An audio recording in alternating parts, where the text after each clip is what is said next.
আমার তকদিরে যা লেখা আছে তা কি ভবিষ্যতে ঘটবেই?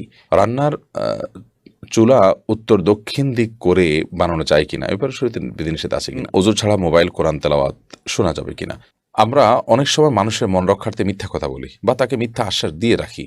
এতে কোনো পাপ হবে কি? কারো গায়ে পা লেগে গেলে তাকে সালাম করতে হবে কি? মানুষ তার মৃত্যুর ৪০ দিন আগে থেকে বুঝতে পারে। এ কথাটা কতটুকু সত্য? মানুষ বলে যে দাড়ি উঠলে যদি না কাটে তাহলে হাশরের ময়দানে নাকি লাইলি মজনুর বিয়ে খাওয়ানো হবে। এ কথা কতটা সত্য? আজানের সময় কি মাথায় ওড়না দেওয়া বাধ্যতামূলক? ডক্টরস ইসহাক এআরই থেকে আপনি লিখেছেন, আমার তকদিরে যা লেখা আছে তা কি ভবিষ্যতে ঘটবেই? যেমন আমার তকদিরে যদি লেখা থাকে ভবিষ্যতে আমি অমুক অমুক ক্ষতি বা উপকারের সম্মুখীন হব, তাহলে কি তাই হবে? জি ভাই, অবশ্যই। নবী করিম সাল্লাল্লাহু আলাইহি সাল্লাম তার প্রিয় সাহাবী আব্দুল্লাহ ইবনে আব্বাস রাদিয়াল্লাহু তাআলা আনহুকে বলেছেন যে, মনে রাখবে তোমার জন্য আল্লাহ তাআলা যা ফয়সালা করে রেখেছেন গোটা দুনিয়ার মানুষ সেটিকে খণ্ডাতে পারবে না। সবাই যদি তোমার কোনো উপকার করতে চায় অথচ সেটি আল্লাহ তাআলা তোমার তাকদীরে না লিখে থাকেন, তাহলে কেউ তোমার কোনো উপকার করতে পারবে না। আর যদি তোমার ভাগ্যে কোনো লেখা থাকে ক্ষতি, তাহলে সারা পৃথিবীর মানুষ চেষ্টা করে তোমাকে সেটা থেকে রক্ষাও করতে পারবে না এবং তার চেয়ে কম বা বেশিও করতে পারবে না। বিধায় তাকদীরের প্রতি ঈমান আনা এটা ঈমানের গুরুত্বপূর্ণ একটি পার্ট। কিন্তু এটি হলো বিশ্বাসের ব্যাপার যে হবে সেটাই যেটি আল্লাহ তাআলা ফয়সালা রেখেছেন, কিন্তু চেষ্টা আমাদের আপন জায়গায় অব্যাহত রাখতে হবে। সেই নির্দেশ আল্লাহ তাআলা আমাদেরকে করেছেন। ধরুন কোনো গুরুত্বপূর্ণ ব্যক্তির কাছে আপনি যাচ্ছেন, আপনার কোনো কাজ আছে, সেই কাজটি আদৌ হবে কিনা এটি একান্ত তার ইচ্ছার উপর নির্ভরশীল, আপনি জানেন। তারপরেও কিন্তু আপনার চেষ্টা আপনি অব্যাহত রাখেন যে আমার সাধ্যের যতটুকু আছে আমি চেষ্টা তো করি। এম এম আবু নাঈম আপনি লিখেছেন, রান্নার চুলা উত্তর দক্ষিণ দিক করে বানানো যায় কিনা? এ ব্যাপারে শরীয়তে বিধিনিষেধ আছে কিনা? না ভাই, এটা একান্ত দুনিয়ার কাজ। আপনার বাসার দরজা আপনি কোন দিকে দিবেন না দিবেন, কিরকম দিবেন না দিবেন, আপনি চুলা কোন দিক দিবেন না দিবেন, এভাবে শরিয়ার কোনো আপনার বিশেষ কোনো নির্দেশনা নেই এবং আদেশ নিষেধ নেই। এটি একান্ত আপনার নিজের সুবিধা অনুযায়ী আপনি করবেন, যেটা আপনার জন্য ভালো হয় সেটা। এরপর নাজমুল হোসেন আপনি লিখেছেন, ওযু ছাড়া মোবাইল, কোরআন তেলাওয়াত শোনা যাবে কিনা? কোরআন তেলাওয়াত শোনার জন্য ওযুর প্রয়োজন নেই। মোবাইলে কেন? সরাসরি যদি আপনি কোরআন কারীমের তেলাওয়াত শোনেন আর আপনার ওযু না থাকে, তাতে কোনো অসুবিধা নেই। কোরআন কারীম স্পর্শ করবার জন্য, ধরবার জন্য ওযু প্রয়োজন। এছাড়া মুখস্থ তেলাওয়াত করতেও ওযুর প্রয়োজন হয় না। আপনি মন থেকে তেলাওয়াত করছেন মুখস্থ, কিংবা মোবাইল বা স্মার্টফোন ইত্যাদি থেকে তেলাওয়াত করছেন, যেটাকে আপনার স্পর্শ করাই সুযোগ নেই, কারণ এটা সফট কপি, তাহলে সেক্ষেত্রে ওযুর আবশ্যক নয়। আর সেখানে শোনার ব্যাপারে তো ওযু অবশ্যই আবশ্যক নয়, বিধায় আপনার ওযু নেই অবস্থা আপনি কোরআন তেলাওয়াত শুনতে পারবেন। এমডি আশিকুর রহমান আপনি লিখেছেন, আমরা অনেক সময় মানুষের মন রক্ষার্থে মিথ্যা কথা বলি বা তাকে মিথ্যা আশ্বাস দিয়ে রাখি। এতে কোনো পাপ হবে কি? মন রক্ষা করার জন্য মিথ্যা কথা বলা জায়েজ নয়। আর মিথ্যা আশ্বাস বা মিথ্যা প্রতিশ্রুতি দেওয়া তো আরও জঘন্য কথা। কারণ প্রতিশ্রুতি দিয়ে আপনি রক্ষা করবেন না, তাও আবার মিথ্যা কথা পরিকল্পিতভাবে আপনি করছেন, সেটি অবশ্যই কাবিরা গুনাহ। এগুলো জায়েজ নয়। মানুষকে খুশি করার চেষ্টা আমরা করব যতক্ষণ পর্যন্ত আল্লাহকে খুশি রেখে মানুষকে খুশি করা যায়। মানুষকে খুশি করতে হলে যদি আল্লাহকে অসন্তুষ্ট করতে হয়, তাহলে অবশ্যই আমরা আল্লাহ তাআলার সন্তুষ্ট রাখার বিষয়টিকে অগ্রাধিকার দিয়ে প্রয়োজনে মানুষ অসন্তুষ্ট হবে। আমাদের ইচ্ছাকৃত আমি অসন্তুষ্ট করব না, কিন্তু আল্লাহর কথা মানতে গিয়ে যদি অসন্তুষ্ট হয়ে যায়, কিছু আসে যায় না। এজন্য মন রক্ষা করার জন্য আপনি মিথ্যা কথা বলতে পারেন না, কারণ মিথ্যাকে আল্লাহ তাআলা হারাম করেছেন। ওয়াল কাযিবু ইয়াহলিক, মিথ্যা মানুষকে ধ্বংস করে। নবী আকরাম সাল্লাল্লাহু আলাইহি ওয়াসাল্লাম এক হাদিসে বলেছেন, আনা যাইবুন বিবাইতিন ফি ওয়াসাতিল জান্নাতি লিমান তারাকাল কিযবা ওয়া ইন কানা মাযহান।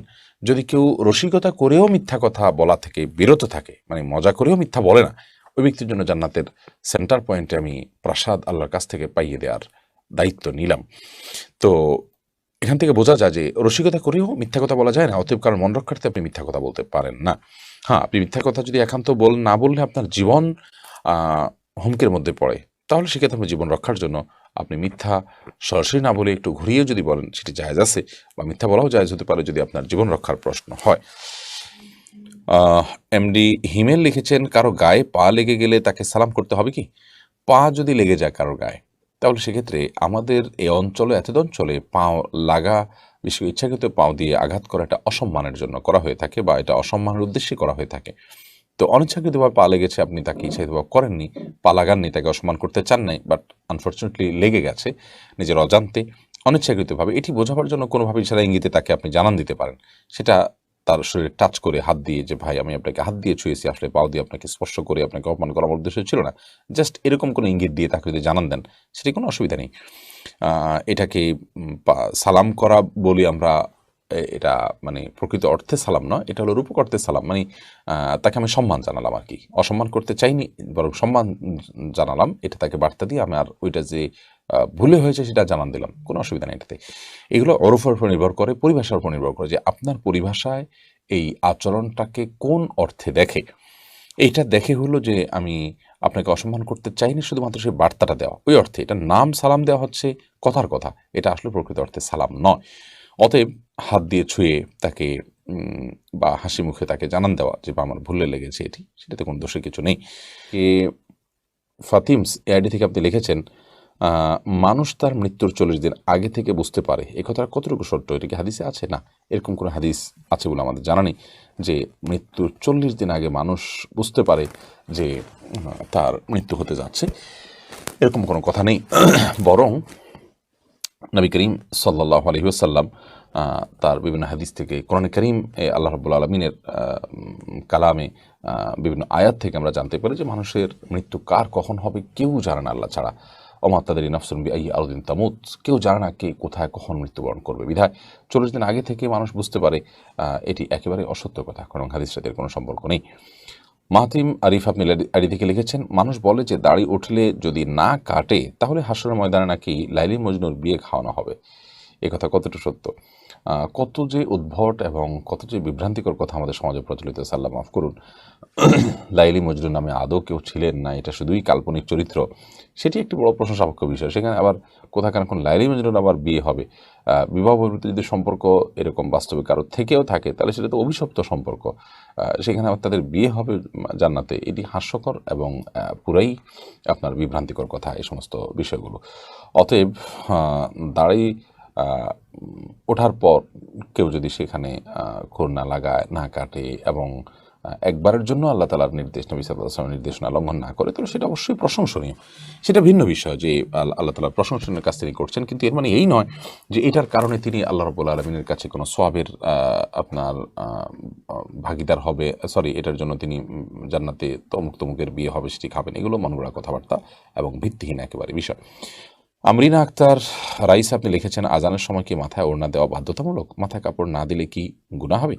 না, আজানের সময় মাথা ওড়না দেওয়া বাধ্যতামূলক না, মাথা কাপড় না দিলে গুনাহ হবে না।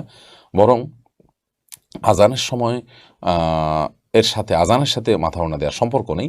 ওড়না দেওয়ার সম্পর্ক হলো পরপুরুষ আছে কিনা, তার সামনে আপনি যাচ্ছেন কিনা। পরপুরুষ থাকলে তার সামনে আপনাকে অবশ্যই মাথায় কাপড় দিয়ে এবং আপনার সৌন্দর্যকে ঢেকে ঢুকে পর্দা করে আপনাকে চলতে হবে, সেটি আজানের সময় হোক অথবা আজান না হোক তখন। আর যদি আপনি আপনার বাসা বাড়িতে থাকেন অথবা যে জায়গায় আছেন এখানে কোনো পরপুরুষ আপনাকে দেখছে না, তাহলে সেক্ষেত্রে আজান দিলেও কি না দিলেও কি আপনার জন্য মাথায় কাপড় দেওয়া আবশ্যক নয়। যদি আপনার নিজস্ব বলয়ে থাকেন যেখানে আপনার মাহারামরাই আছে, শুধু গায়রে মাহারাম কেউ নেই, পরপুরুষ নেই, সেখানে মাথায় কাপড় আপনার জরুরি না, আজান হলেও সেটি জরুরি নয়।